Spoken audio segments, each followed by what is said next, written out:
Welcome to Rudra cooking.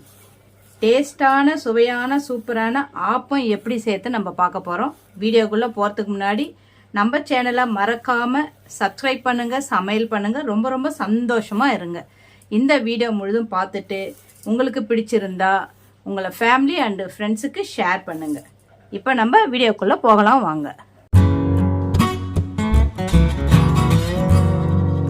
இப்போ ஆப்பம் செய்யறதுக்கு இந்த ஒரு கிளாஸ் புழுங்கல் அரிசி எடுத்திருக்கேன். அதே அளவில் ஒரு கிளாஸ் பச்சரிசி, இதை நம்ம தண்ணி ஊற்றி நல்லா கழுவி ஊற வைக்கணும். அடுத்து நம்ம அதே அந்த கிளாஸாலே அரை கிளாஸ் உளுத்தம் பருப்பு, வெந்தயம் ஒரு 2 ஸ்பூன், இதை 2 தனியாக ஊற வச்சுக்கிட்டு இது ஒரு 4 மணி நேரம் நல்லா கழுவி ஒரு 4 மணி நேரம் ஊற வச்சிடணும். அரிசியை நம்ம நல்லா 4-5 முறை தண்ணி ஊற்றி கழுவிட்டு இப்போ நல்லா தண்ணி ஊற்றி வச்சுருக்கோம். இது ஒரு 4 மணி நேரம் நல்லா ஊறட்டும். மூடி போட்டு மூடி வச்சிடலாம். உளுந்தையும் அதே மாதிரி கழுவி வச்சுருக்கோம். இதுவும் 4 மணி நேரம் ஊறட்டும். இதில் வெந்தயம் கொஞ்சம் அதிகமாக சேர்த்துக்கணும். ஆப்பத்துக்கு வெந்தயம் கொஞ்சம் அதிகமாக இருந்தால் தான் நல்லாவே இருக்கும். அதனால் வெந்தயம் மட்டும் ஜாஸ்தியாக இருக்கணும். அதுக்கு 4 மணி நேரம் ஆயிடுச்சு. அரிசி நல்லா ஊறி இருக்கு. இப்போ நம்ம இதை ஒரு மிக்சி ஜாரில் போட்டு எடுத்துக்கலாம். அரிசி கொஞ்சம் அதிகமாக இருக்கிறதால ஒரு 2 முறையாக நம்ம இதை அரைச்சி எடுத்துக்கணும். இந்த மாதிரி நைஸாக நம்ம அரைச்சி எடுத்துக்கணும். இந்த மாதிரி நைஸாக இருக்கணும். இதே மாதிரி இருக்கிற அரிசி எல்லாம் நம்ம அரைச்சி எடுத்துக்கலாம். அரிசி எல்லாமே நம்ம அரைச்சி எடுத்துக்கிட்டோம். இப்போ அதே மாதிரி உளுந்தையும் அரைச்சி எடுத்துக்கிறோம். மிக்சியில் இப்போ உளுந்தை சேர்த்துக்கின்னு அதே மாதிரி நைஸாக அரைச்சி எடுத்துக்கலாம். மிக்சியில் தான் போடணும்னு கிடையாது, நிறைய இருந்தால் கிரைண்டர்லையும் போட்டுக்கலாம்.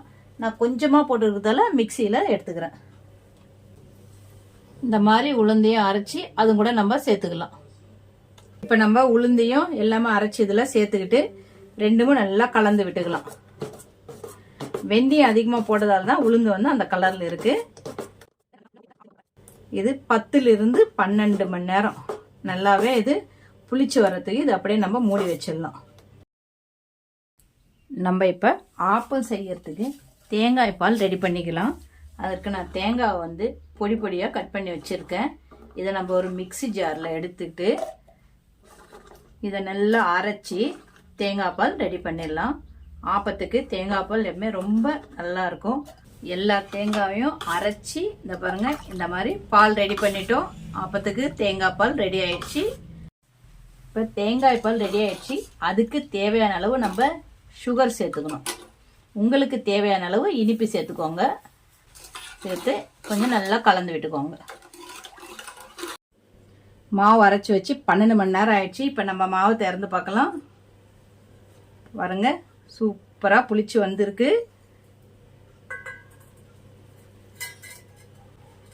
பாருங்க நல்லா சூப்பராக புளிச்சு வந்திருக்கு. இதை நம்ம நல்லா கரண்டியால் மிக்ஸ் பண்ணிக்கலாம். நம்மளுக்கு தேவைப்பட்ட இது மொத்தத்தையுமே நம்ம தண்ணி ஊற்றி ஆப்பம் சுடுற பதத்துக்கு நம்ம தண்ணியை மிக்ஸ் பண்ணிக்கலாம். அப்படி இல்லைன்னா உங்களுக்கு தேவை எவ்வளவோ அவ்வளோ வேற கிண்ணத்தில் கொஞ்சமாக எடுத்து நம்ம தண்ணி மிக்ஸ் பண்ணிக்கலாம்.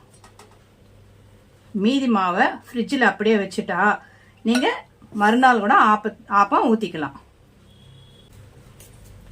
இந்த மாவுக்கு தேவையான உப்பு நம்ம சேர்த்துக்கலாம்.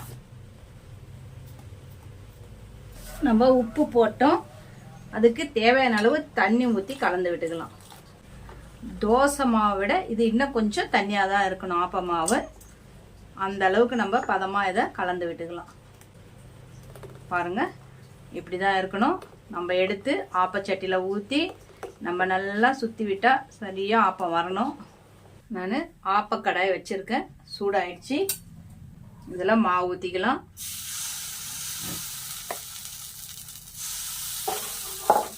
மாவு ஊற்றிட்டு இதை அப்படியே சுற்றி விடுங்க.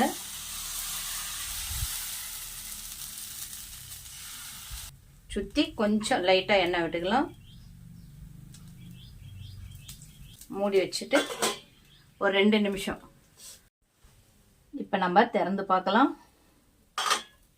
சுற்றி ப்ரௌன் கலராக இருக்குது. நடுவில் சாஃப்டாக வெந்திருக்கு பாருங்க. இப்போ நம்ம எடுத்துடலாம். பாருங்கள் ஆப்பம் எப்படி வந்திருக்கு பாருங்கள், சூப்பராக. இதை ஒரு பிளேட்டில் எடுத்துக்கலாம். பஞ்சு மாதிரி ஆப்பம் ரெடி ஆயிடுச்சு பாருங்கள். சுற்றி மொறுமொறுன்னு இருக்குது, உள்ள சாஃப்டாக பஞ்சு போன இருக்குது.